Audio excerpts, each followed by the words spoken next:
Hey everybody, welcome to Leading Thriving Cities. My name is Chad Wright. I'm the founder of Forward Partners. This is our new show where we want to shine a spotlight on leadership in public service and have deep conversations about sustainability and how we create a thriving future for our cities. If you don't know my guest today, you are going to love her. My guess is you probably already have heard of her. It's Karen Daly. She has spent 31 years in public service here in Texas. She pioneered so many different things being a woman in leadership, and we have a great conversation about what life looked like 31 years ago as a woman diving into leadership and what it looks like today. She's been heavily involved with TCMA and ICMA. She is the founder of the Texas Women's Leadership Institute that does phenomenal work helping women come up through this business and learn what it takes to become a city manager. This is a wide-ranging conversation. She really has some good insight on what we need to figure out for the future. I'm so excited for you to have this conversation. Thank you for joining us on Leading Thriving Cities.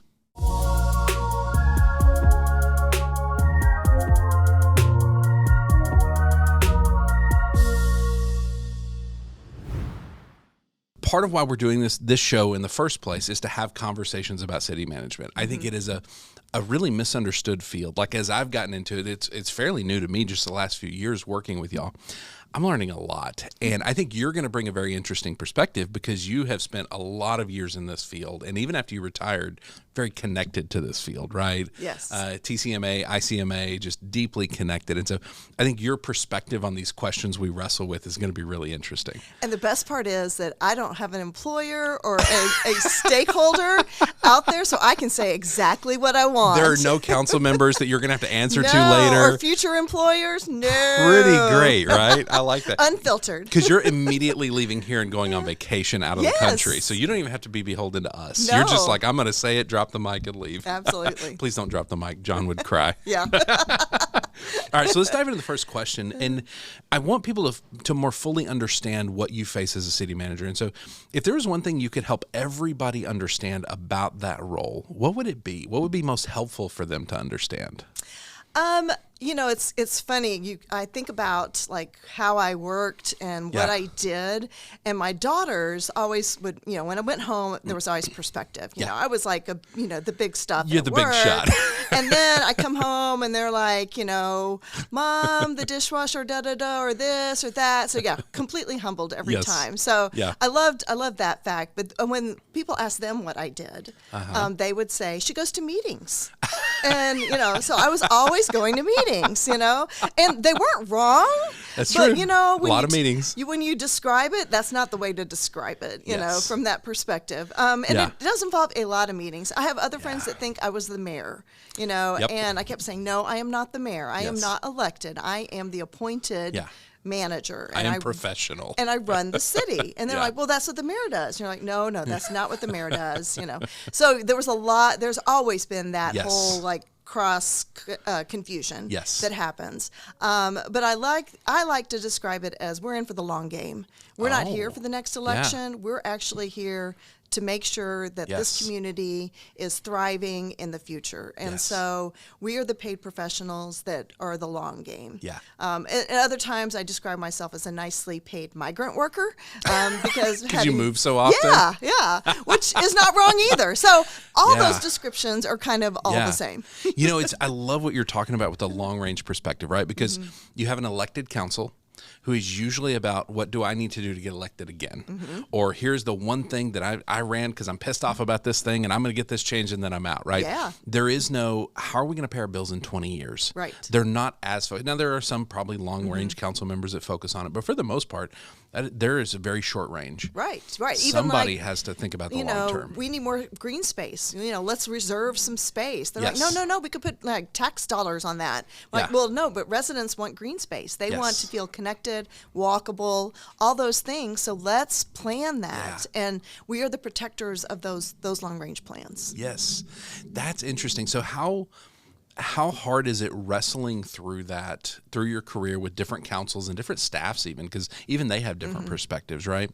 wrestling through that to say, I'm going to protect this because everybody has such a different measure of success. Yes. You're looking at it going, here are my measures based on this long-range view. They have their measures based on short-range view. They may look at it and go, if our tax revenue is going up, I am a successful council member. Right. And you're going, but wait, parks, all these other things that we need, hospitals, whatever it is. How, as you wrestled through that, what was the challenging piece of that? It was kind of that shared vision. How do you get everyone to share a common vision? Yeah. And some people do that fairly well, and others just pushed against. Yeah. I have a whole thing. I type elected officials. So there's this whole thing I do on, and I'm like, and I can categorize pretty much everyone, watching a council meeting. Outside of this, we need to collaborate and see, is there a tie to which Enneagram number they are and which type they are on your scale? I think that would be fascinating. Oh, yeah, we should. How good were you at sharing that vision and getting people on board? Was that one of your skills? It was not with elected officials. Okay. It was always with the group that hired me, but not with the next group that came along. So rebuilding those relationships when a new group came along. I was terrible. I basically sucked, and which is why some of my tenures were very short in city management. But with the staff and with kind of the community, I could get that. I mean, but it was always this kind of disconnect I had. So interesting. Yeah. And it's an interesting field to kind of get into and learn because it is not unusual to serve a place 2-3 years, get fired despite being very competent and very good at the job, and you move to the next place. And it's not like the next place is going, oh my gosh, you were fired, we can't hire you. Right. It's just expected that that's part of the process. Ergo, the migrant status. How was that with you? How did you get used to that? Was that something you just came up in public service and you just learned that's reality? Or was that jarring the first time or two that happened? When I left my first job in Arlington to go to be an assistant city manager, I kind of knew that I was on a path to move. Yes. That I would not stay there forever. Yeah. And so I think it just became kind of routine. So, my husband and we had a routine about how we would look for that job. We would go secret shop that community. I would secret shop the school district because my daughters were school age. Yep. And I would do all that before I even applied for the job. So I did a heck of a lot of, that background work to make sure that the community was good for all of us. Mm-hmm. Yeah. So. Now, when you first got into the city management side and kind of got to that ACM level, you currently lead Texas Women's Leadership Institute with the goal of having more women in city management positions. When you first started, what was that ratio like? Oh, I think it was 8%. I mean, it was terrible. Yes. There were probably 4, in the whole state, in every size city. Wow. It was terrible. It was terrible. I could not see one to be one. That is interesting. They were not there. Was there an innate sense of loneliness with that? Yeah, in a way, it was kind of isolating because, I listened to a colleague. We were having I think we were at a regular region meeting of city managers, and they were talking about this one guy who had applied for the city manager job in Greenville. And they're like, man, he really needs this job. I hope he gets it. And these were very sage managers. Yeah. And meanwhile, I'm the only female that applied for that job. I did end up getting the job. Yeah. But in the meantime, I've never been considered the one that needs the job. And I have been the breadwinner in the family. Yeah. And that was also antithetical to everything that everyone thought or knew. They're like, oh, no, she can't actually be bringing in the income for the family. This is just a bonus for them. Yeah. And so, I was so far ahead in that thinking. The other thing that was kind of the weird part that I kind of reflected on was I was the first professional in the city of Arlington, as in department head and above, to have a baby. I bet that was a whole new dynamic. They didn't know what to do with a pregnant woman. I mean, and it was crazy and insane. Yeah. And I didn't even think about it at the time. Yeah. It was more of I'm doing it. I'm pregnant. Yeah. I'll be back at work. And they're like, "Are you coming back?" And I'm like, "Of course I'm coming back. I gotta pay the bills.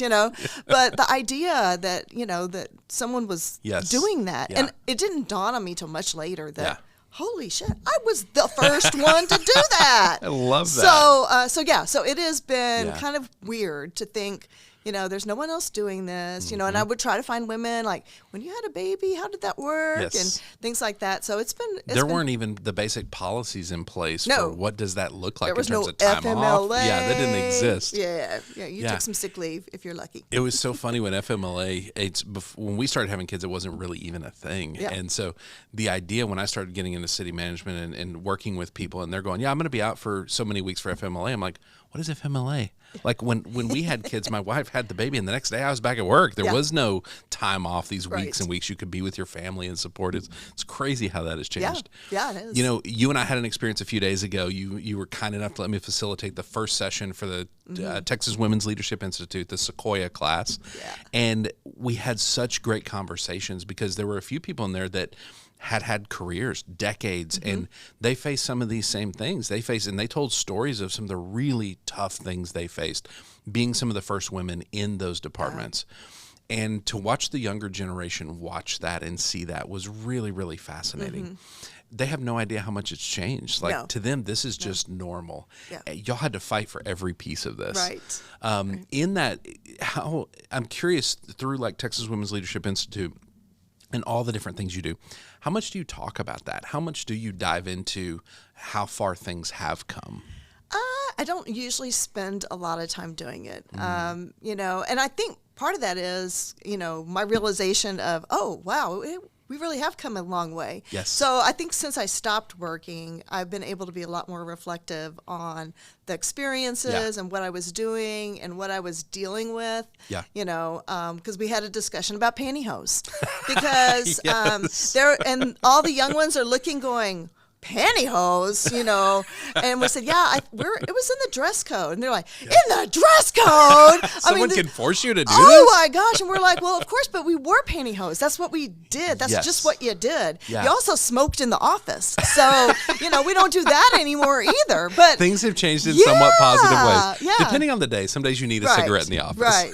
But yeah, so it's like, light it all up then. Light up those pantyhose too. They are flammable. So, but the idea of what has changed, and we weren't just going along, and then none of us could remember when we stopped wearing pantyhose. The ones who'd been in the business over 25 years are like, well, I don't know, we just stopped wearing them. We just stopped at some point. What's really funny is there were a lot of external challenges, obviously through that growth of you in your career, but also us as a society, like a lot of external challenges you had to fight. What were some of the internal challenges? What was one of the biggest things you had to overcome internally to advance in that career? I think it was the fact that no one thought a woman should be doing it. And that included all of the men, almost. And I didn't really realize I was fighting this whole, like, you don't belong here and you really shouldn't be doing this, that's not your thing. Y'all do other things, know.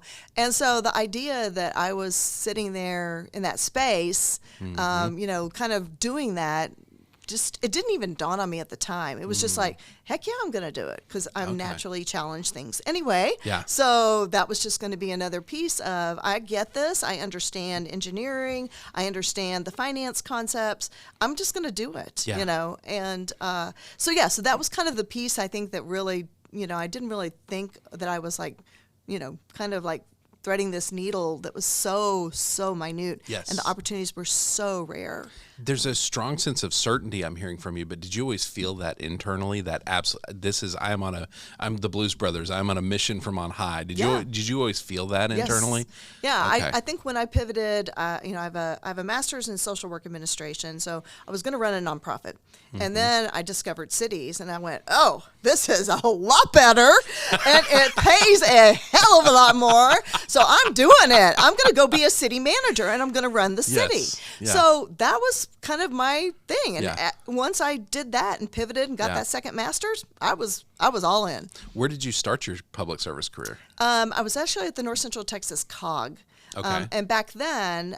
which is County of Governments? Council of Governments. Council of Governments, okay. In the Dallas-Fort Worth area, it's a big deal. It runs a lot of the planning and environmental work and a lot of things, and takes grants for a lot of the cities. And I was fortunate to work for Bill Pitstick. I was his first female assistant. it, he opened the door. He opened the door to all the managers in the region. I was able to work with them and staff their committees. He introduced me to people like Tom Landry. I mean, he was really fascinating. Yeah. And when I became a city manager, he had already passed away, but his sons, he had 3 sons that were still in local government. Yeah. 2 of them reached out and said, our dad would be so proud of you. And I knew at that point, I was like, yes, That had to feel great, didn't it? It did. So he opened those doors. I taught him a lot about sexual harassment and what not to do. I'm not going to ask how he learned those lessons. Yeah, we just had a code. We said, SH, that's sexual harassment. Don't do that. If you hear me say this, let's just knock off whatever we're doing. Okay. Exactly. That makes sense. That's so funny. So when you think back to the beginning of that career, and I'm really curious about this distinction, what advice would you give yourself in that moment, knowing what you know today? And is that the same advice you would give someone starting their career today, a woman who's getting into public service and says, I think I want to do that? It would not be the same advice because things are so different. It's a different world. That's right. There's FMLA. There's no pantyhose. I mean, the there's world no has smoking. changed. We've established that. Exactly. The world has changed so much. So what advice would you have given yourself back then? I don't know if there's anything that I regret about the path I took. Okay. In getting there. I feel like my actions and what I did really kind of drove my career and where I was, and also kind of where people saw that space. Yes. And I made sure I stayed in kind of leadership roles in the professional organizations so that they, understood that, yes, we can do this. And that's been a big part of your career, right? Is not just the city management and the job, but being a part of TCMA, ICMA, all the different organizations. Yeah, I think if I look back, I would have liked to have brought more women along with me. And at the time, they weren't really there, I would get female interns, and a lot of them are and a lot of the people that I got to work with are managers now. So to me, that's the kind of the beautiful legacy. Yeah, you brought people along as you went. Was that the impetus behind starting TWLI to say we want more women on this path, and how do we bring them along? Yeah. So tell us just a little bit about that program briefly. So I watched a couple of other states do kind of women's leadership academies. Michigan has the first one they started, and it's called 1650, which they wanted to take it from 16% female managers to 50% female managers. Yeah. And I was like, we should do that in Texas. And I would talk to my female colleagues. We had a little club, a little group. Y'all have a very tight knit network, don't you? Yeah, it's actually called Resisterhood. I hope they don't get mad at me for saying that, but that's what we call ourselves. All right, that's our secret. Yeah. Don't worry, nobody's going to watch the first few episodes. We're fine. And but I would complain to them that we need to do this in Texas. We just need to do this in Texas. Yeah. I mean, we're big enough. We need to do it. And they're like, okay, okay, all right. And so finally, I said, you know what? I had left city management. I was working part-time at ICMA. I said, I can do it. I think we're just going to do it. Yeah. And just it was launch, so funny. See what happens. They all went, oh, we're doing this now, Karen. I went, yeah, we're doing it now. I copied their application. I took their curriculum. Yeah. We launched it with not a lot of plans or preparation or even a schedule. We just said, we're going to do 5 seminars and blah, blah, blah. And we had kind of imagined it a couple of ways through the years. And then that first year we got very practical about it. But yeah, it was kind of and they're like, wow, we're going to do this. Yeah. And then when we got 45 applications for our 20 spots the first year with a month's worth of marketing, and we were like, okay, we know there is space for this. Yes. And we know there is a strong need for it. So I love it. Yeah. What's some of your favorite things you've seen come out of this? Because this is the 5th year, 6th year? This is the 5th year. 5th year. What are some of the favorite things you've seen over the last 4 years? I love the confidence that I watch them gain. People come in thinking I'm not enough, I need more, I need more qualifications, I need this. And all of a sudden they realize, hey, I am good enough. Hey, I can do this. Yeah. And so, and we do some things that they are miserable doing them. They hate them. They hate it, like an elevator pitch. Oh, they hate elevator pitch. Yes. And it's like, and I tell them that. I say, y'all going to hate this. You're not going to like it. But you know what? They come back and they go, darn it, that elevator pitch saved me. So valuable. Yeah. So yeah, we are kind of setting them up for those critical things that kind of help them move along. But I love the confidence that's gained. I love the mobility that I see. I mean, they move to better jobs, to city managers. Yeah. So it is so great to watch. Yeah. It's just... And with the confidence, whether they say, yeah, I'm meant to be a city manager. I'm curious, are there any through the process that look at the whole thing and go, you know what, I'm actually better somewhere else or in a different role. I don't actually want to be a city manager. Yep. Have you encountered that at all too? Yeah. And I like the idea that it's no matter what the direction, there's confidence to say, this is the direction I want to go. Right. I like that. There's kind of a you're able to kind of decide what you want and make it happen.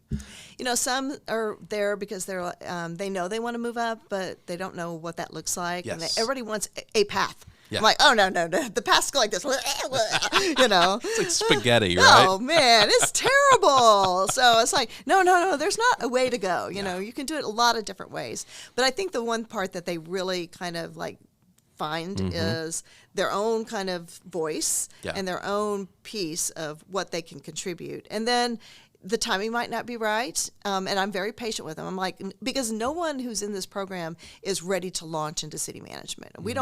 You're not selected because you're about to become a city manager. Right. We put people like from the wastewater treatment plant. Yes. I mean, we have women detective in the last one. Yes, we have women in all levels of the organization because we are planting. Yeah.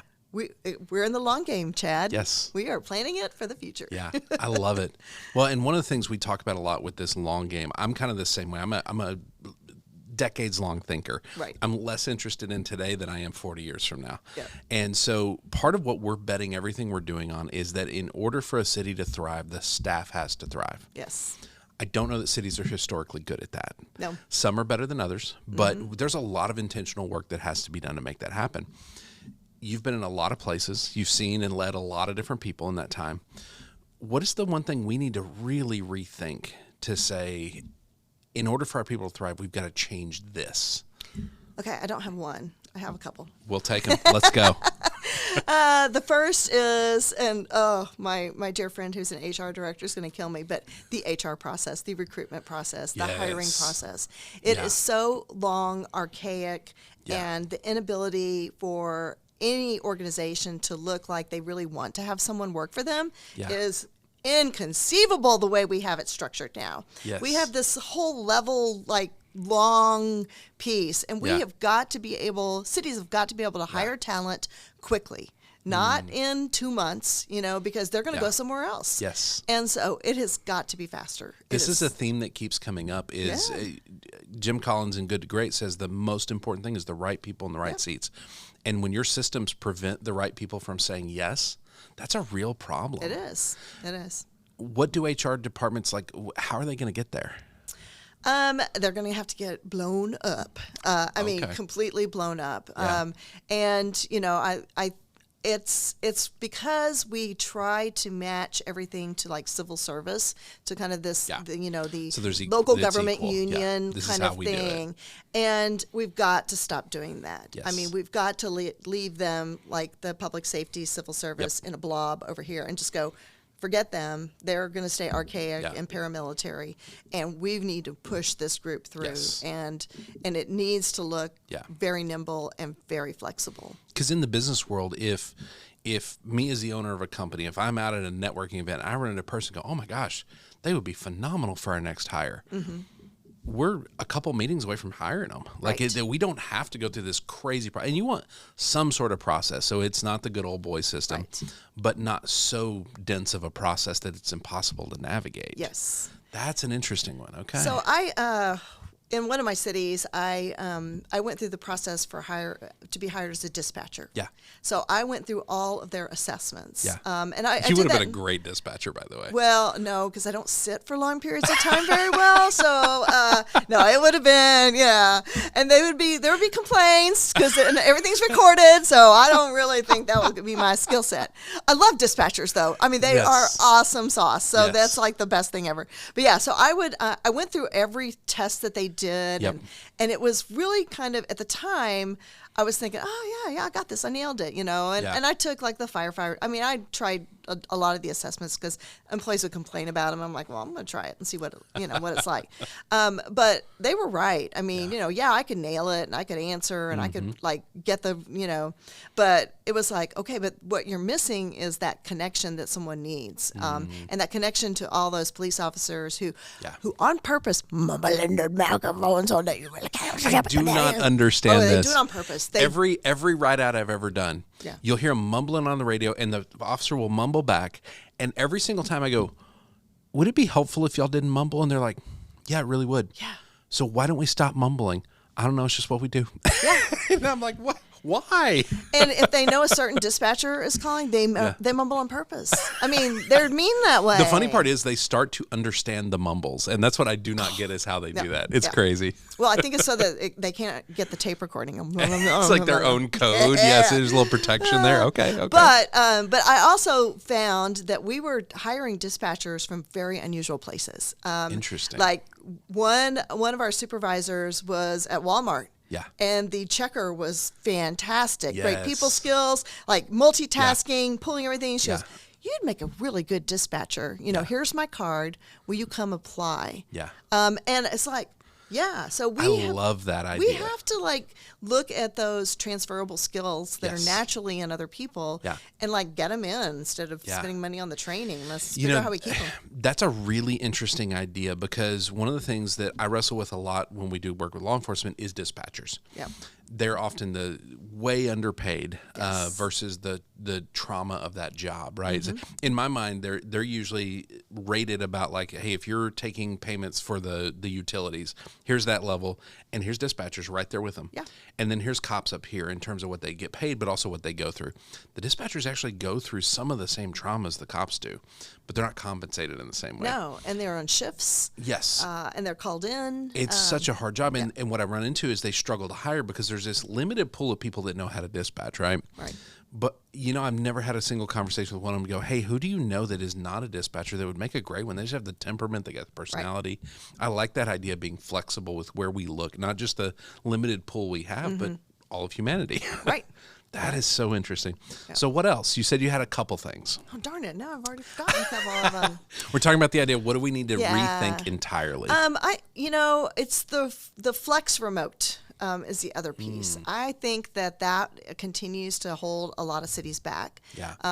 Certainly COVID really flipped that on its head, but we've got to do more. Yeah. And I think we can do more.